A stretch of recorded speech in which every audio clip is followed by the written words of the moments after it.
네, 오늘은 길을 살피며 걸읍시다 라는 제목의 말씀 우리가 함께 나누겠습니다. 네, 지난 연말 한 해를 마무리하는 시점에 우리는 참 안타까운 죽음을 마주하게 되었죠. 오랜 무명 생활 끝에 이제 막 유명세를 누리면서 국내외적으로 알려졌던 한 탑배우가 약물 사건에 연루되면서 세간의 이목이 집중되고, 그리고 수사하는 그 진행 과정 가운데서 안타깝게도 유명을 달리한 참 안타까운 생각이 많이 드는 그런 사건입니다.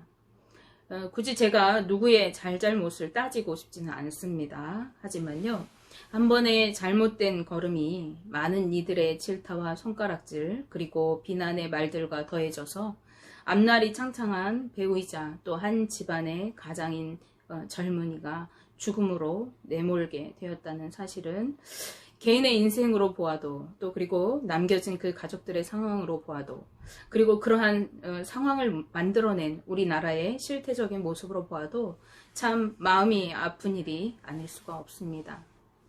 예전에 광고 카피 가운데 이런 문구가 기억이 납니다. 한 번의 선택이 평생을 좌우합니다. 물론 그 카피는 자기 회사 제품을 선택하면 평생을 그 물건이 좋은 혜택을 주면서 책임져 준다는 그런 의도로 그 카피를 썼겠지만은, 그만큼 선택이 신중하고 바르게 되어져야 하는 것을 의미하는 그런 의미가 담겨 있는 말이라고 할 수 있겠습니다. 성경에는 한 번의 잘못된 선택으로 자신뿐만 아니라 온 인류에게 해악을 끼친 사람이 등장합니다. 바로 인류의 조상인 아담과 하와가 그 장본인인데요. 그들은 살아갈 수 있는 모든 조건들을 다 마련해 주시고, 또 그들 가운데 임마누엘 하시는 하나님과 교제하면서 오랫동안 행복하게 살아갈 수가 있었습니다. 그런데 마귀의 달콤한 유혹에 속아서 하나님께서 엄하게 금하셨던 선악과에 손을 대고 말았고요. 그들이 그 열매를 한 입 베어무는 순간 재앙이 그들을 통해서 이어나갈 후대에 닥쳐오게 되었습니다. 즉, 하나님께서 더 이상 그들과 함께 하실 수 없게 되었고요. 죄로 인해서 절망과 슬픔과 고통과 아픔이 이 세상으로 오게 되었습니다. 이 비극적인 일은요, 단 한 번의 잘못된 선택으로 일어나게 되었고, 그리고 그 결과로 인류는 사망을 마주하게 되었습니다. 그들의 잘못된 선택은 너희가 그것을 먹는 날에는 반드시 죽으리라고 말씀하시는 그 하나님의 말씀을 어길 수 있었던 그 한 번의 일은요, 네가 그 과일을 먹을 때, 그 열매를 먹을 때 결코 죽지 않을 거야. 오히려 하나님과 같이 될 것이야 라고 하는 사탄의 달콤한 유혹으로부터 시작되었습니다. 사탄의 유혹을 받은 그들은 마음을 지키지 못하고 교만한 마음을 품게 되었습니다. 그리고 결국 잘못된 길을 선택하여서 하나님을 배반하게 되고 이 엄청난 결과를 가져오게 된 것입니다. 지혜의 왕이었던 솔로몬 왕은 오늘 잠언 말씀에서 이렇게 말씀하고 있습니다. 잠언 4장 11절 12절 말씀에 내가 지혜로운 길을 내게 가르쳤으며 정직한 길로 너를 인도하였은즉 다닐 때에 내 걸음이 곤고하지 아니하겠고 달려갈 때에 실족하지 아니하리라. 아멘. 자신이 교훈하여 준 말씀을 따라서 지혜와 명철을 얻으며 지혜로운 길을, 또 정직한 길을 걸으면 그 걸음이 곤고하지 않게 되어지고 실족하지 않게 될 것이라고 말씀하고 있습니다.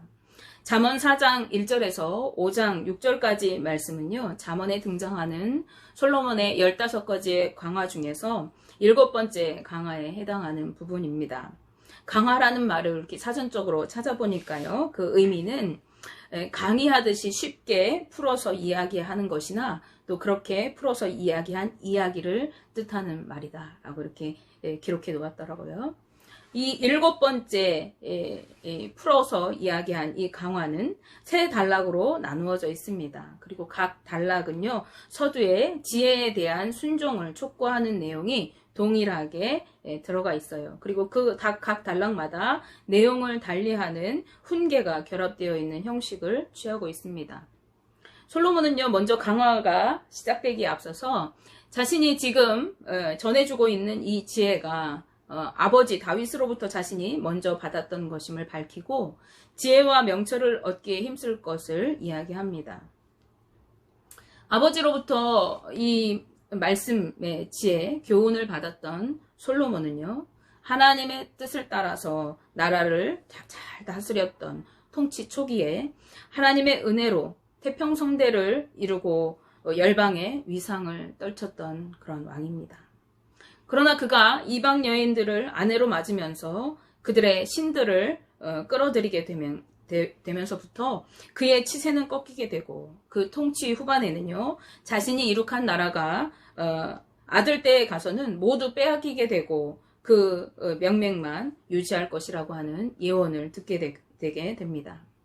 그는 인생 말년에 모든 것이 헛되다는 한탄과 후회로 쓸쓸히 살다가 생을 마감하게 된 화려하게 시작됐다가 초라하게 막을 내린 왕이라고 하겠습니다.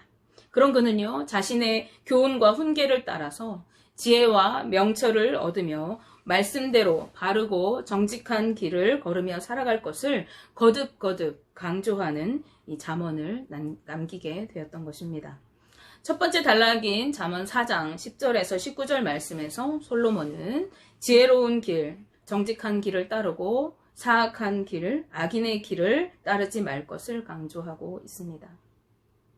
그는 각각의 길을 걸어간 결과가 어떠한지를 대조시켜서 설명하면서 반드시 지혜로운 길을 걸어가고 악인의 길에 대해서 경계해야 할 것을 엄히 말하고 있습니다. 특히 훈계를 굳게 잡는 것이 생명이라고 말씀하고 있습니다. 13절 말씀 우리가 함께 보시면 훈계를 굳게 잡아 놓치지 말고 지키라. 이것이 내 생명이라. 아멘. 여기에서 생명이라고 하는 말은요, 사망에 반대되는 개념을 의미하는 것이죠. 그런데 그것뿐만 아니라 더 나아가서 강하고 담대하며 활력 있는 삶, 그리고 자신에게 주어진 사명을 감당하면서 성실히 행하는 삶을 사는 것까지를 가리키는 표현입니다. 즉 말씀대로 사는 삶은 주어진 삶을 살아갈 힘이 되고 생명을 지키는 길이 되는 것입니다. 솔로몬은 이 생명의 길을 걷기 위해서 사악한 자의 길과 악한 자의 길로 다니지 말라고 강권합니다. 4장 14절 15절 말씀을 이어서 보시겠습니다. 사악한 자의 길에 들어가지 말며 악인의 길로 다니지 말지어다. 그의 길을 피하고 지나지 말며 돌이켜 떠나갈지어다. 아멘. 여기에서 사악한 자는요, 상습적으로 악을 행하는 자를 뜻하는 말입니다. 이런 자는 하나님 편에서 보면은 불경건한 자를 뜻하는 것이고요. 세상과 사람의 입장에서 볼 때에는 도덕적으로 악을 행하는 자를 뜻하는 말입니다. 그런가 하면 악인은 깨뜨리다 라는 말에서 그 의미를 가져온 유래된 말로서 진리와 공의에 거슬러서 거짓과 불의를 행하는 자들을 이르는 말입니다. 솔로몬은 15절 말씀에서 너는 그 길을 피하라. 너는 거기를 지나가지 말라. 너는 그곳으로부터 돌이키라. 그리고 너는 떠나가라 라고 하는 4가지 명령의 말씀을 하고 있습니다. 이 같은 표현은 모두 명령형으로 아주 강한 어조로 말하고 있는 것인데요. 거기다 점진적으로 그 의미가 강화되고 확대되는 표현을 사용하고 있는 것을 볼 수 있습니다. 지혜로운 자는 소극적으로 악한 길을 피하고 그 길을 지나지 않도록 할 뿐만 아니라 그 길에서 돌이켜 떠나고 그 길을 가지 않도록 거부할 수 있는 결단과 용기가 있어야 함을 강조하고 있는 것입니다. 18절 19절 말씀에서 솔로몬은요, 의인의 길과 악인의 길을 극명하게 그 결과를 대비시켜서 이야기하고 있어요. 말씀을 함께 보실까요? 의인의 길은 돋는 햇살 같아서 크게 빛나 한낮에 광명에 이르거니와 악인의 길은 어둠 같아서 그가 걸려 넘어져도 그것이 무엇인지 깨닫지 못하느니라. 아멘. 의인의 길은 햇살같이 크게 빛나게 되어질 것이지만 악한 자의 길을 걷는 자는 영적으로 무지해서 어두운 길을 걷는 것과 같을 것이고, 또 걸려 넘어져도 내가 왜 넘어졌는지 그 원인조차도 모르게 될 것이라고 말씀합니다. 이어서 두 번째 단락입니다. 4장 20절에서 27절 말씀. 솔로몬은요, 신체의 부위를 통해서 구체적인 지혜의 행실을 권면하고, 악인의 길을 물리치기 위한 방법은 자신의 전 지체로 그것을 거부하고 적극적으로 지혜를 실천할 때 비로소 가능한 것이라는 것을 밝히고 있습니다. 지혜의 길을 가기 위해서는 먼저 지혜와 훈계의 말씀을 귀로 들어야 돼요. 귀로 그 말씀에 기울여야 합니다. 말씀을 듣고 깨달아 알아야 하는 것입니다. 그리고 그 다음으로는요, 그것을 눈에서 떠나지 말게 해야 하는 것입니다. 늘 말씀을 읽고 묵상하고 가까이 해야 하는 것입니다. 쉐마 말씀에서 너희들은 그것을 문지방에 매며 손목에 매며 이마에 매며 그것을 집을 드나들 때마다 보고 집에 앉아 있을 때든지 밖에 있을 때든지 그 말씀으로 늘 강론하고 그 말씀을 되새기도록 교육하도록 하나님께서 말씀하셨던 것을 우리가 기억합니다. 이 말씀을 늘 읽고 묵상하고 가까이 하고 말씀과 함께 해야 되는 것이죠. 그럴 때 우리의 마음속에 그 말씀이 새겨지고 간직할 수 있게 되기 때문입니다.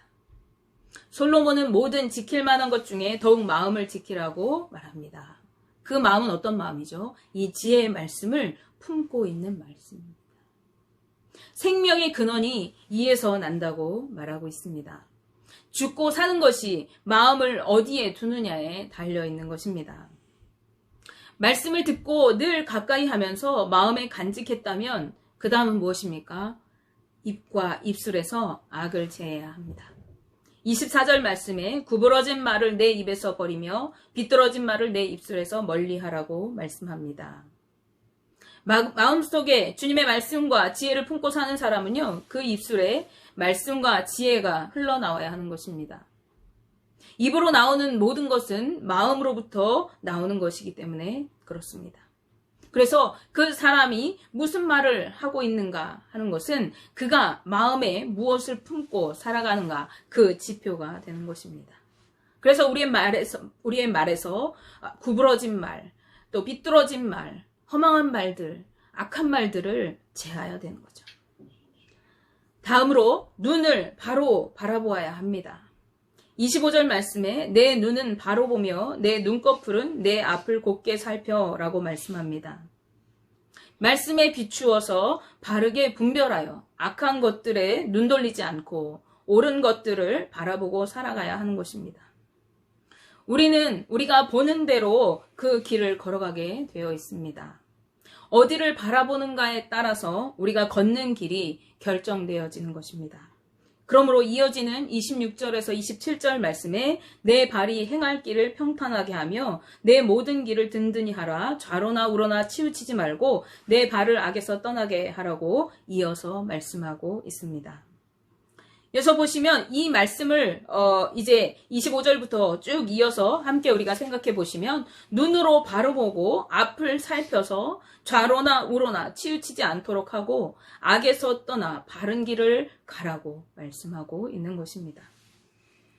지혜의 길, 정직한 길, 그리고 옳은 길을 가는 것은 우리의 생각 속에 내가 옳은 길을 가야지, 내가 이제 주님 말씀 따라 살아가야지 이렇게 마음속으로만 생각하는 것으로 그쳐서는 안 됩니다. 온 지체를 통해서 행함으로 이어지는 삶이 나타나야 하는 것입니다. 마지막 세 번째 단락인 잠언 5장 1절에서 6절 말씀은 음녀의 유혹과 위험성을 경계시키는 내용을 담고 있습니다. 악한 길을 돌이키고 옳은 길로 가라고 이야기하면서 음녀라는 그 특정 대상을 이 부분에서 나타내고 있는데, 이 음녀는 겉으로 볼 때는 매우 강한 매력을 갖는, 그러나 속으로는 거짓과 방탕함의 실상을 가지고 있고, 그래서 그들의 이후의 삶이 비참한 최후의 운명을 맞이할 것을 제시하면서 이것을 결코 따라서는 안 된다는 사실을 강조하고 있습니다. 그런데 특별히 솔로몬이 이곳에서 음료를 등장시키고 있는 이유는요. 지금 교훈을 받고 있는 이 젊은이들, 여기서 아드라라고 시작되는 이 젊은이들에게 있어서 음료가 가장 큰 경계의 대상이 될 뿐만 아니라 음료와 범하는 죄악이 그들을 지혜의 길에서 떠나게 하는 가장 큰 위험 요소가 되기 때문에 그랬습니다. 솔로몬은 잠언에서 음료에 대해서 경계할 것과 성적인 타락에 대한 경고를 여러 번, 이 오늘 본문 이외에도 여러 번 연속적으로 강조하고 있습니다. 이것은 우리가 경건한 삶을, 또 지혜로운 삶을 살아가는 데 있어서 음행이라고 하는 것이 얼마나 해롭고 위협적인 것인지를 강조하는 것이라고 볼 수 있겠습니다. 잠언 5장 3절 4절 말씀에 대저 음녀의 입술은 꿀을 떨어뜨리며 그의 입은 기름보다 미끄러우나 나중은 쑥같이 쓰고 두 날 가진 칼같이 날카로우며 라고 말씀합니다. 꿀을 떨어뜨린다라고 하는 말은 음녀의 입에서 나오는 말이 마치 꿀이 단 것처럼 달콤하고 매혹적이라는 것을 뜻합니다.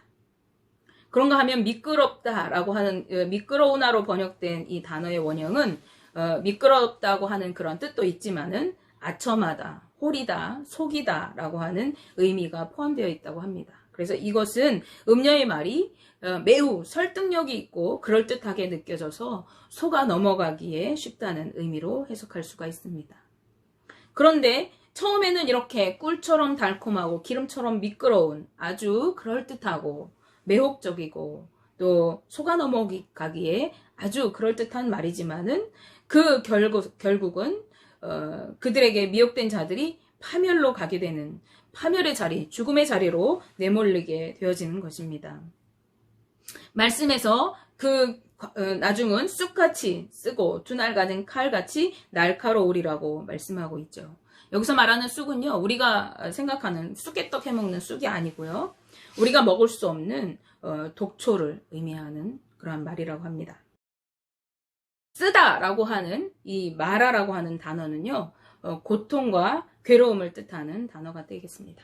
따라서 음녀에게서 나오는 말들은 처음에는 매혹적이지만 나중에는 아주 쓰고 고통스러운 결과를 가져오는 그러한 것들이 되겠습니다.